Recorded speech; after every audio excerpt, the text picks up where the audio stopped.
So how can I, as a leader, identify the specific needs that will ensure growth is relevant and impactful to my team? Yeah, and I'm glad you brought up the organizations having lots of initiatives, because I would actually challenge the listeners today to go back and look at whatever initiatives they have, whatever their strategic plan is.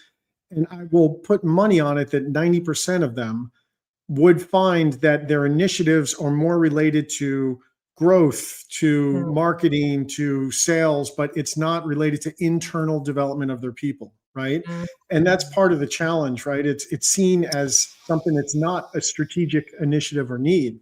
So mhm, you make that connection. You're saying, okay, I am going to invest in the growth of people. The way that you make it really relevant to the organization is starting with the assumption and knowledge that you will always get better results out of developing strengths than if you work on weaknesses. And the mhm, biggest I see leaders make is they bring someone in, they say, okay, let's put together your annual development plan.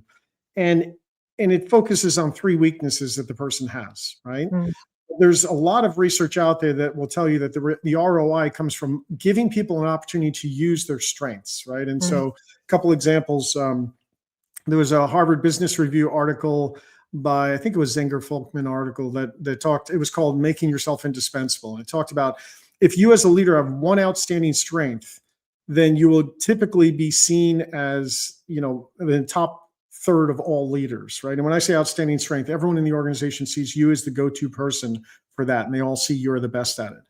If mhm. you are a person who has zero outstanding strengths as a leader, typically you're going to be in the bottom third of all leaders in terms of rankings, meaning there's nothing you stand out for being uniquely strong at.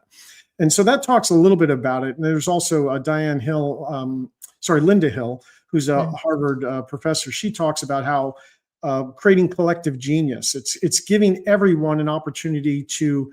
Everyone brings some unique genius to the table. It comes from their strengths and their passions. And so the yes. first thing you have to do is make sure that you are giving people an opportunity to build their strengths and passions. When you Yes. do that and you aim that at an organizational need, Mm, that's when you have huge benefits to the person and the organization. And so one of mm, the first things you have to do is get to know what are the strengths your people bring? What are the yes. unique individual things they can bring to the table that no one else can?